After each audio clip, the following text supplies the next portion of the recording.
আসসালামু আলাইকুম রহমতুল্লাহ। মেরাজের রাতে আল্লাহ পাকের সাথে নবীজির দেখা।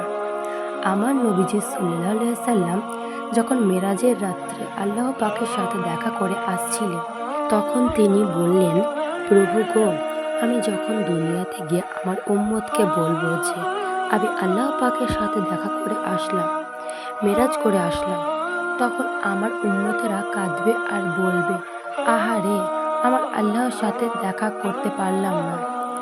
তখন আমি কি বলবো? আল্লাহ পাক বলেন, বন্ধুরে, আপনাকে এত উপরে তুলিয়া আমি আল্লাহর নিজ আপনার সঙ্গে দেখা করছি। আপনার উম্মত নামাজের সিজদায় পড়ে গেলে আমি আল্লাহ নিজ যাইয়া দেখা করব। সুবহানাল্লাহ। আসসালাতু মিরাজুল মুমিনিন। নবী আমার ডেকে বলেন, সাহাবীরা গো, ইমানদাররা গো, ও মুসলমানেরা গো, তোমাদের মেরাজ হইল নামাজ। এই মেরাজের স্মরণীয় রাত্রে উম্মতের নাজারের জন্য 5 ওয়াক্ত নামাজ রাসূল সাল্লাল্লাহু আলাইহি সাল্লাম নিয়ে আসছেন। কেউ ইচ্ছা করিয়া 1 ওয়াক্ত নামাজ কামাই করে দিলে 2,88,00,000 বছর জ্বলন্ত আগুনে জ্বলতে হবে।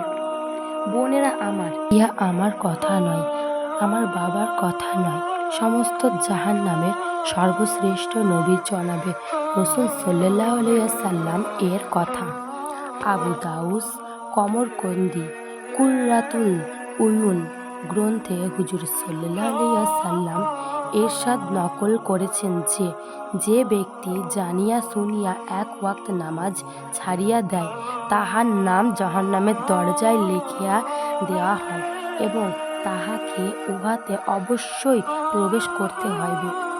আবু দাউস কমরকন্দি হযরত ইবনে আব্বাস রাদিয়াল্লাহু তাআলা আনহু হইতে নকল করিয়াছেন যে, একবার হুজুর সাল্লাল্লাহু আলাইহি সাল্লাম ইরশাদ করেছেন, তোমরা এই দোয়া করো, হে আল্লাহ, আমাদের মধ্যে কাহাকেও তুমি হতভাগ্য বঞ্চিত করিও না। অতঃপর নিজে প্রশ্ন করিলেন, তোমরা কি জানো হতভাগ্য বঞ্চিত কে? সাহাবীগণ জানতে চাইলে তিনি ইরশাদ করলেন, যে ব্যক্তির নামাজ ছাড়িয়া দেয় সেই হতভাগ্য বঞ্চিত, ইসলামের তাহার কোনো অংশ নেই। আল্লাহ পাক বললেন, ওয়ামা খালাকতুল জিন্না ওয়াল ইনসা ইল্লা লিয়াবুদুন।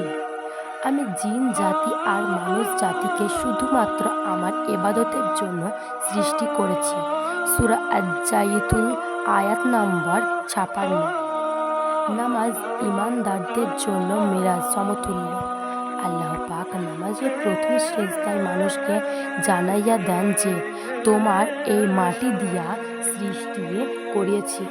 দ্বিতীয় সিজদায় জানিয়া দেয়, আবার এই মাটির সহিত মিলাইয়া দিব।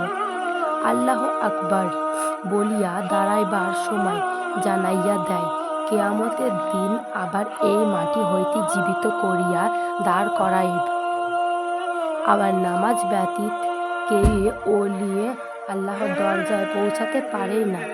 হুজুর সাল্লাল্লাহু আলাইহি সাল্লাম বলেন, প্রাণহীন নামাজ, যে নামাজে আল্লাহ পাকের স্মরণ হয় না, সে নামাজের দিকে আল্লাহ পাক দৃষ্টিপাত করেন না। আর যে নামাজের মন আল্লাহ পাকের ধ্যানে মগ্ন হয়, শুধু সেই নামাজই আরশে আল্লাহ পৌঁছে যায়। নামাজের মধ্য দিল হাজির রাখিতে হইবে। যাহা কিছু পড়া হয় তাহা যেন বেখেয়ালির সঙ্গে না হয়। প্রত্যেক লফয় খেয়ালের সঙ্গে পড়িবেন। যখন আল্লাহ আকবার বলিয়া দাঁড়াইবেন, তখন চিন্তা ও খেয়াল করিবেন যে, আল্লাহ পাক আমাকে দেখিছেন। আমি আল্লাহ পাকের সম্মুখে ভক্তি ভরে নজিরে দাঁড়িয়েছি। তারপর যখন সুবহানাকা পড়বেন, তখন যদি অর্থ বুঝেন তবে অর্থের দিকে খেয়াল করবেন, নচেৎ শুধু লফয়ের সঙ্গেই খেয়াল করিবেন। এইভাবে প্রত্যেকটি লফই অন্তরিত ভার সহিত মুখে উচ্চারণ করিয়া মহান সম্রাট আল্লাহ পাকের সামনে নজরানা পেশ করবেন।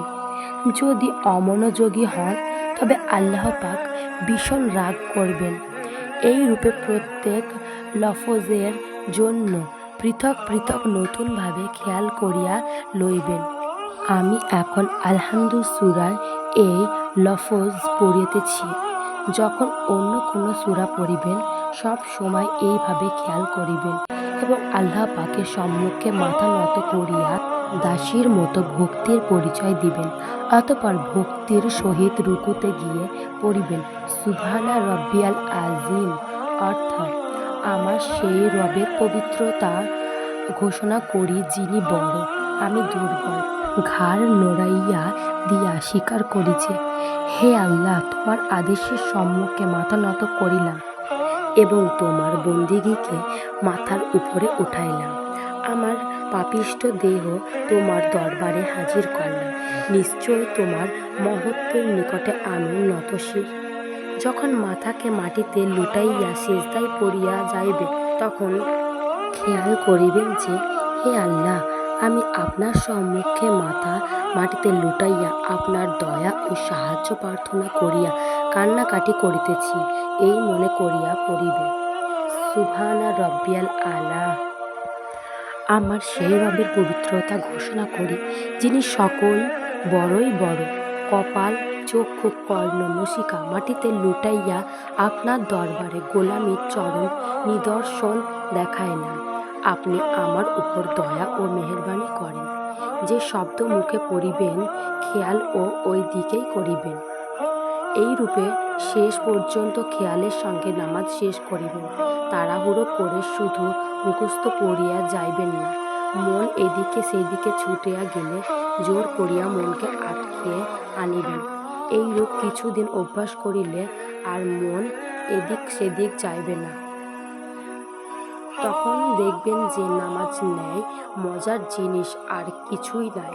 বিবি রাবেয়া বসরি দিবারাত্রির মধ্যে 1000 রাকাত নামাজ পড়তেন।